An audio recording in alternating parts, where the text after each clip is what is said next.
Dear students, in my previous video I have taught you political causes. In that video I have taught you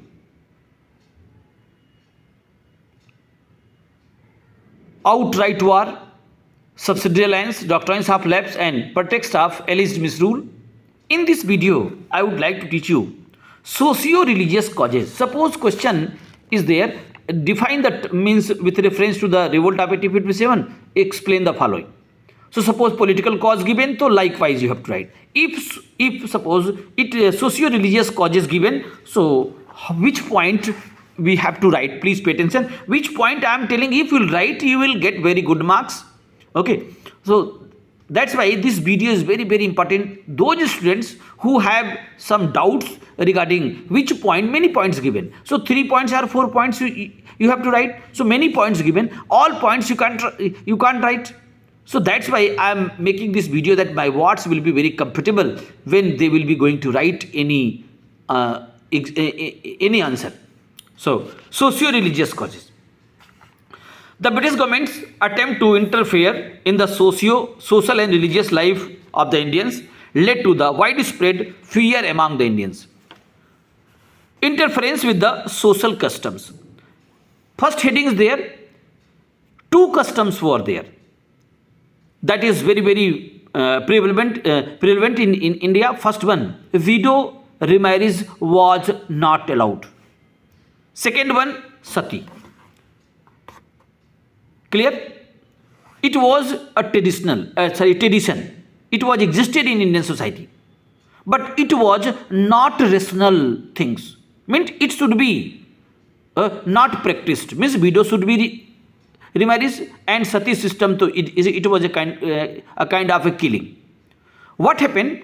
British government started some reformation, and by that reformation, widow remarriage act was passed. What do you mean by this? Widow will be authorized to get married again. Next, sati system was abolished by Britishers. Lord William Bentinck name you have familiar. Okay, and he abolished the sati system. Because Raja Ram Mohan Rai raised question, you know this one. This is very common question. All my students are very much familiar regarding this. So what happened? Sati was abolished. So some Orthodox Indians observed that British government is going to interfere our social and religious matter. So they became furious.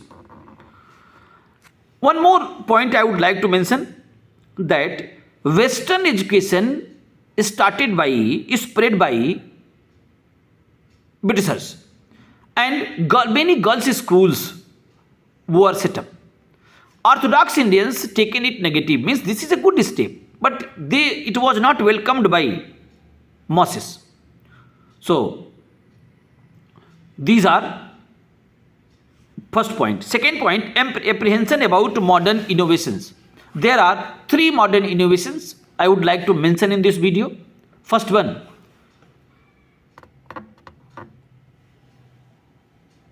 like railway, telegraph and communication system. So Orthodox Indians taken it negative, going to teach line by line. People were as suspicious of the introduction of the modern innovations like railway and telegraph. There were rumors that telegraph poles were erected to hang those who were against the British rule. Similarly, Orthodox Indians noted that in railway compartment, the higher caste and lower caste were made to sit side by side. They believed that British had introduced such practice to defy their caste and religion. Dear students, you know that in Indian society, casteism was there, untouchability was there. Upper caste people and lower caste people can't sit together, can't eat together. Okay, untouchability was existed. So that's why when Britishers introduced railway, so some Indians observed that railway introduced by Britishers, they wanted to humiliate Indians. But dear students, should try to understand, railway was introduced by railway track constructed by Britishers for collecting raw material from each and every corner of India, and easily they can send that those raw material to Britishers, and British finished goods by those railway, okay, they can send to each and every part of India, and they will get more benefit. I think you know this one, okay. But Orthodox Indians taken it negative, okay, and they observe that Britishers introduced railway and telegraph, okay, for humiliation of Indians. And telegraph I have taught you, many poles were erected. Poles I think this time you have not seen, but I have seen how telephone lines will be constructed.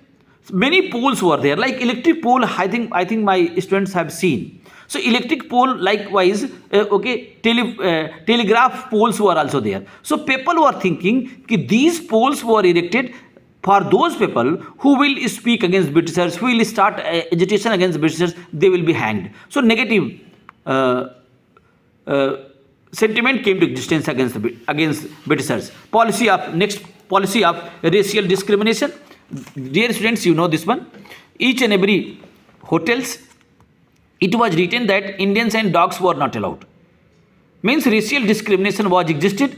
The British officers were rude and arrogant toward the Indians. They believed that they were superior to Indians and followed the policy of contempt toward the Indian. They dubbed the Muslims as a cruel and unfaithful. Some European officers ill-treated and insulted Indians. Such act unjust the discrimination aligned the British from Indian masses. And each and every hotels it was written Indians and dogs were not allowed. You should think, if this type of slogan will be written, okay, so it will create hate amongst the society. And next, activities of missionaries. The British were different from Indians in race, religion and sentiments. In 18th century, the British showed a friendly attitude toward the Indian religion. They had to particular zeal for their own religion, and company even act as a trustee of the some Hindu temple. However, in 19th century, the attitudes underwent a change. The British began to interfere with the local religious and social customs. They denounced idol worship and dubbed local beliefs as a ignorance. After 1813, there was a increase both in the number and activities of the Christian missionaries. The Indian brought that government was supporting missionaries who would convert them to Christianity. Very easy it is. Fear regarding Western education, that is the last point. The Western system of education was introduced in the number of schools. In 1829, the Bengal government established the English class in the Calcutta Madrasa, which was a Muslim institution. Later, English classes were introduced in Banaras Sanskrit College. Try to understand. One Muslim school was there. In that one, Western education is introduced. One Sanskrit means Hindu college was there.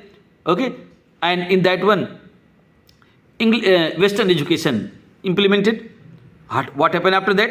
The shifting of the emphasis from Oriental learning to Western education was not received well by the people, especially Pandit and Maulvis. They saw it is an attempt to discourage traditional Islamic and Hindu studies. People started suspecting that the aim of Western education was not to promote literature and science, but to encourage their children to become a Christian. Now, last one, that law of property.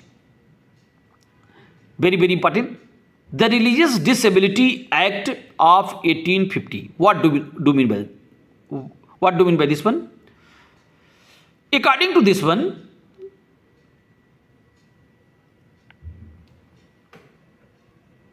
the Religious Disability Act of 1851 changed the Hindu law of property. It enabled a convert from Hinduism to other religion to inherit the property of his father. The Hindu regards as an incentive to give up one's religious faith. Dear student, what was the traditional things that if your Mahansar is Hindu and going to convert, means I am going to convert, I am going to be Christian, converted Christian, so I will not authorized to get property right from my father property. That was the system that was existed in Indian society. In 1850, what happened? British government passed one act. British East India Company passed one act, the Law of Property. This is also known as the Religious Disabilities Act of 1850. Means if any person or any Hindu is there, he is going to convert in Christianity or any other religion. So he will have right, authority to get property right from his father property. That hurt the sentiment of Indians. Thank you.